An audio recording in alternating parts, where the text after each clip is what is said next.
All right, we are very excited for this next segment. It's the first time we're doing a live Zoom with one of our favorite guests. She has her finger on the pulse of money matters, and we like to pass along the information to you, our valued viewers and friends of the show. Top Richmond money expert J.B. Bryan is here to explain ESG investing. Hey, J.B.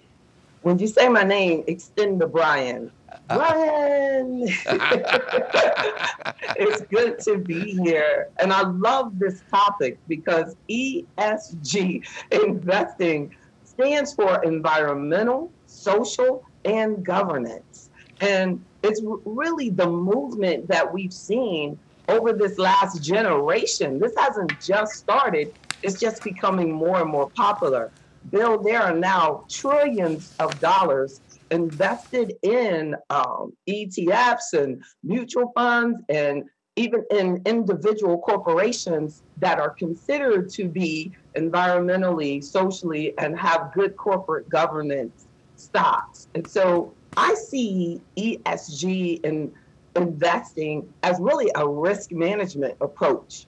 It tells you that you understand as an investor the long-term benefits of a company having good values of protecting the environment, JB, protecting society. this started a while ago, as you said. It's kind of been building for a while. And That's you know, right. we've all had 401ks for a while, but we started seeing people say, wait a minute, our 401k is invested in this? And do we really want to be doing that? And that's kind of how it got started, and then it's kind of bloomed, hasn't it? That's right.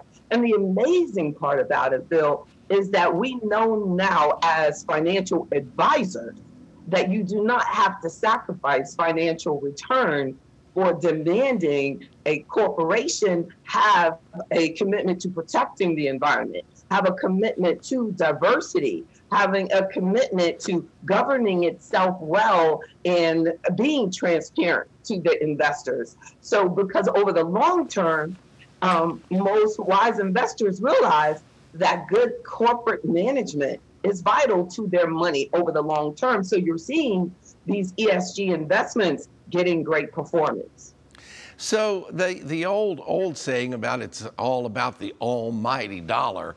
Well, yeah, that's kind of still true, but that dollar has to be put to the right task, doesn't it? Beautiful, beautiful. Yes, you have to be responsible in realizing that a good financial risk management tool is to make sure that you have a structure, for example, where your boat is not going to block a major canal, but also like leak oil, or you're not going to have a lot of accidents in the workplace that's going to cost the company millions. So this, ESG is something that actually helps businesses perform better. It's investors actually helping corporate America do a better job for itself, really, and for the investor. So folks that just may have turned on, ESG investing, the E is environment, the S is socially responsible, and then going into corporate governance, even though we just use the G, it's really talking about how the corporation governs itself. Okay. And I feel, Bill, that an interesting point is all of this includes cybersecurity and how you're protecting the data of the customers. So there's some major financial institutions, because of data weaknesses, would not be included as a strong ESG investment. So that last point kind of goes to if somebody was watching this and was a little skeptical and say, oh, this is all just about feel good. No, get your ducks in a row, make sure the data's safe, and that's part of the governance. That's right. Cybersecurity is included in how we would rank a particular corporation on their ESG criteria. So is there one ESG that's more popular than a lot of the others, or is it pretty much even at this point? One criteria that has really become popular is how much the CEOs are paid. They make even more than you, Bill. It's amazing. In many corporations. Just a little.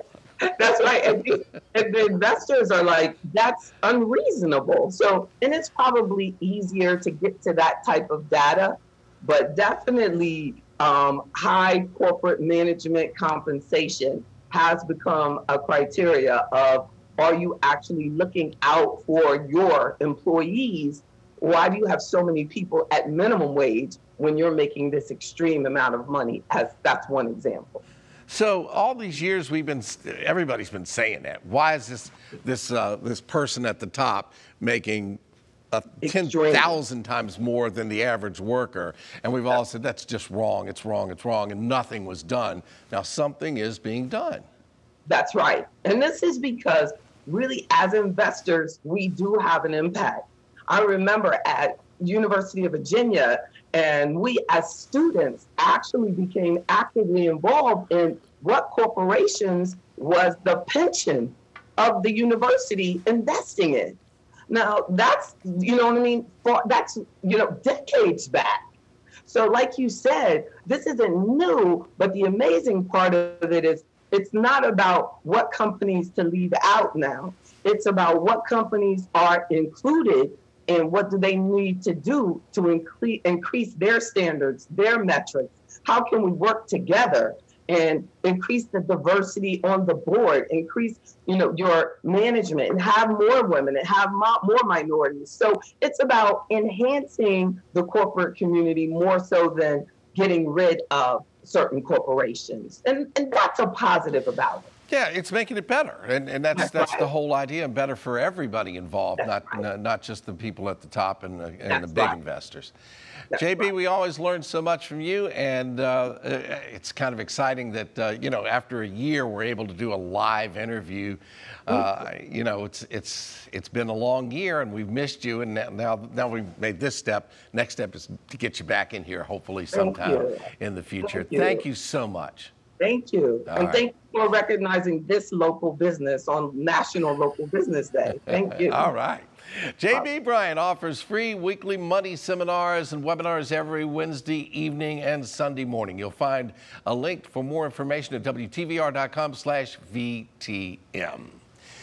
Just before this segment, have you ever heard of ESG investing?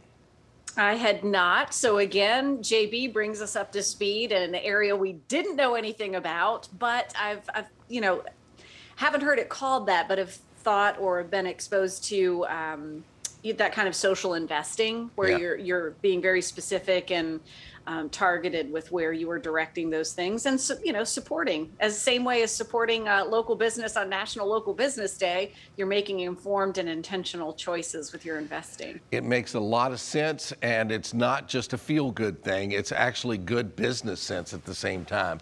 So, and of course, who else but JB Bryant would be here to tell us about it and educate us about it. So thanks to her. And I feel like, it feels like a child on school day, right? The first day of school, that we were able to have JB with us live. Like I'm over here like, okay, everything's going to work out. Oh, it's good. Oh, she's got some great, it's happening. So thank you, friends, for being with us and sharing that today, because this was one step in a different direction for us. That was a big deal. So that was fun. Yeah. Now, you've seen lots of interviews, Zoom interviews that we've done, but we're always like, well, what if we have a technical problem? So we always tape them in advance, or we have over the last year anyway. But now we're starting to ease back into it. So thanks to JB for being willing to do that for us. It's funny. I feel like we should have been like, hold on, everyone. Okay, pull back the curtain. Oh, there we are. This is how this is happening. But expect more to come. JB was a good sport with that, and hopefully that paves the road for what we're able to do next as we continue on this journey. Guess what I got a picture of this weekend, Mr. Bevins? My camellia bush has finally bloomed. Finally. I took a picture of mine. I'm like, you've got this wrong. It was supposed to be winter. It was 78 degrees. And it's like, woohoo. I know. The blossoms are like the size of a small salad plate. And I'm like, well, at least you finally arrived. We're happy about that. A little late, but you made the show.